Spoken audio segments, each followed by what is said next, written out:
It's 2025 and LIL BABY finally dropped another album, and Wheezy and him made some crazy bangers. And today the only right thing I can do is show y'all how Wheezy and LIL BABY make some crazy hits, and it's really simple when it comes to the drums. So y'all make sure to stay till the end, and let's get right into the video.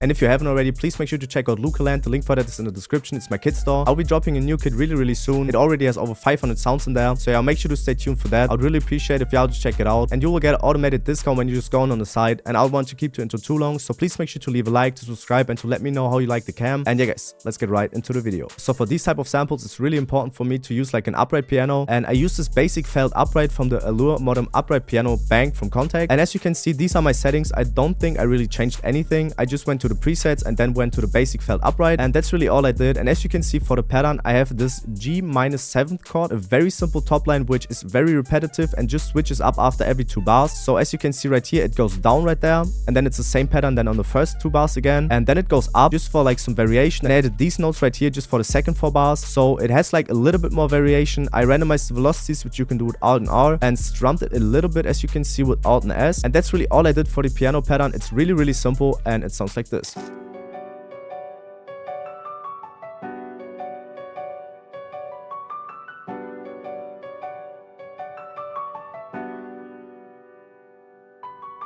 And then for the effects on this piano, I have this fully parametric EQ where I just cut out some of the frequencies that I didn't really like. Then this Abbey Road Vinyl Stereo where I have it on the default preset. I just turned down the noise, the crackle, and the clicks. This RC20 right here with the Vinyl 1 preset, but I turned everything off besides the distortion, the magnetic, and the EQ. Then the simple fresh air where I had the mid-air to 18% and the high-air to 23%. Then this Valhalla Vintage Verb where I tweaked the mix, the decay, the pre-delay, and the low cut. This simple soothe on its hard setting and the depth to 3.0. I think everything else was on its default settings. And this simple EQ where I just cut out some of the lows, ducked some of the highs, and some of the lows again, or like low mids, just that it gets like a little bit more into the background and it's not as present as it would have been without the EQ, so I can lay down some like guitars or anything else, which you will see in a second. Now for the next thing, as I told y'all, I played my own guitar, and this is how the like waveform looks. I put the declicking mode to generic, the mode to stretch, put it on the first mixer track, and I'm gonna show y'all the effects for this guitar right away. I have this EQ where, as you can see, I cut out like one low or low mid frequency heavily and ducked like 2 frequencies that were basically just too harsh. Then this Cymatics Dark Sky with the Dreamscape preset, I think I just tweaked the mix and the feedback. This Valhalla Vintage Verb where I tweaked the mix, the decay, the pre-delay, and the low cut again. Then this simple EQ where I ducked like 1 frequency again and like 2 others, but not as heavily as the first one. Then this simple EQ where I just cut out some of the lows and I panned it 25% to the left. And then as you can see right here, I have another guitar pattern which I played by myself, and I put it on a 6 mixer track. It's like a little bit different. I think it's just like in 1 lower octave. And as you can see, I have this NS1 stereo on there. Then this Valhalla Vintage Verb with these settings, I tweaked the mix, decay, pre-delay, and the low cut again. Then this simple soothe on its hard setting and the depth to 5.7. And then this EQ where I just cut out some of the lows and boosted some of the highs. And as you can see right here, I panned it 25% to the right and have it 12% in mono, just that they don't clash with each other. And I'm gonna show you all these two together right away, and both these guitars together are sounding like this.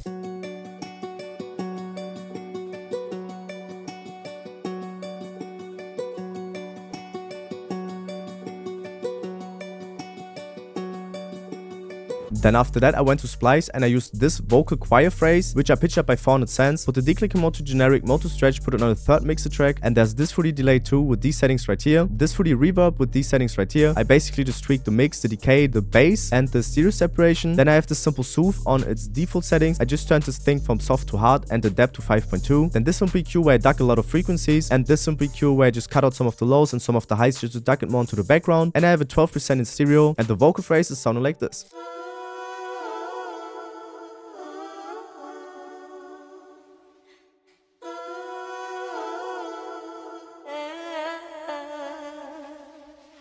Then for the next thing, I have this electric guitar phrase, which I pitched up by 1 whole octave. I lowered the volume by a lot, as you can see, it's on 17%. I put the declicking mode to generic, the mode to stretch, put it on the 8th mixer track, and there's just a simple Valhalla Vintage Verb where I just played with the decay, the pre-delay, and the low cut. And this simple EQ where I just cut out a lot of the lows and some of the highs and ducked some of the like high mids, or like higher mids, I would say. And that's really all I have for the effects on there, and the electric guitar slide or phrase is sounding like this. And then for the next thing and last thing for the sample, before I show you all the mastering chain, I have this simple bass, which is out of the Mini 5, and it's a default bass because for the piano pattern, the root note would have been a G, but I put it to an B because I just liked it more. And as you can see, it just goes up from here and goes down from there just for some like a little bit of variation. And the finished bass line is very simple. I'm gonna show you all the effects first though. I have this simple soothe on there with these settings right here. Then this arc compressor just to compress it like a little bit. This decapitator with its default settings, I just have the drive to about 2.5, the tone a little bit more to dark, and the style to E. This for the fast distortion with these settings right here. This simple EQ where I just cut out some of the muddy lows, ducked like a frequency that was like just too much in my opinion, and I cut out a lot of the highs, and I had it 100% in mono, and now the finished bass line is sounding like this.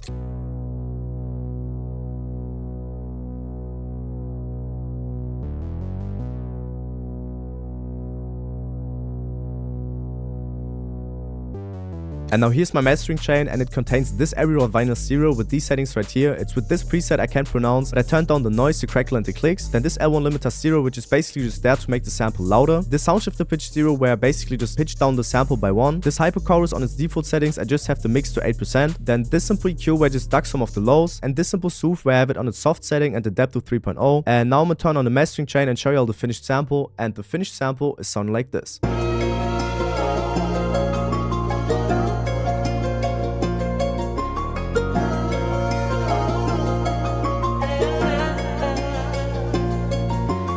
And now for the beat breakdown, it's like really simple. As you can see, I have 4 drum sounds on there because the sample was like so full, you didn't really have to add like anything else to it besides some like really simple drums. But as you can see for the hi-hat pattern, which I will come to in a second, it's like it has still like a lot of rolls. And for the sample, I pitched it up by 4, put the mode to stretch, the declick mode to generic, put the trim knob to 100% just like that the little empty space at the beginning is gone. And now for the hi-hat pattern, it's really simple. I'm gonna make it like a little bit longer so you can see it. I have like these 2 notes, then a roll, and I played like a little bit with the pitch of the hi-hat, I would say. So as you can see, I have a lower one right here, then these 2 higher ones, then it goes down again with like a simple roll, then another roll, and it just goes on like that. I basically just have this 4-bar pattern right here and then just copied it over, but like I changed the length of the notes from the rolls like a little bit. As you can see, this one is like way shorter than this one right here. It's still in the same place though, but it adds like a lot of variation, and I added this longer roll just as I said for some variation and for like a little bit of a switch up, I would say. And now I'm gonna play the hi-hat pattern. It's really simple and it sounds like this.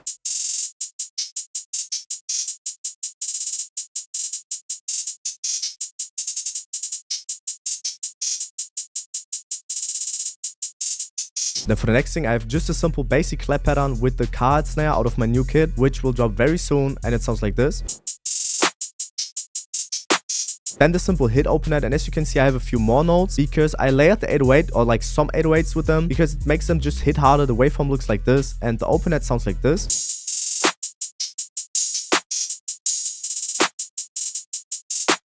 And then I have this bass 808 out of my newest kit. It sounds like this. So yeah, it's like a really low 808, but I really like the sound of it, and it adds like a lot of distortion, I would say, or like clipping, and it just sounds so good. And as you can see, I stayed on a D note because as I said, I pitched a sample up by 4, and I have this A note just for some variation. I have it right here as well, and it's very simple, and I'm gonna show you all the finished beat right away, and the finished beat is sounding like this.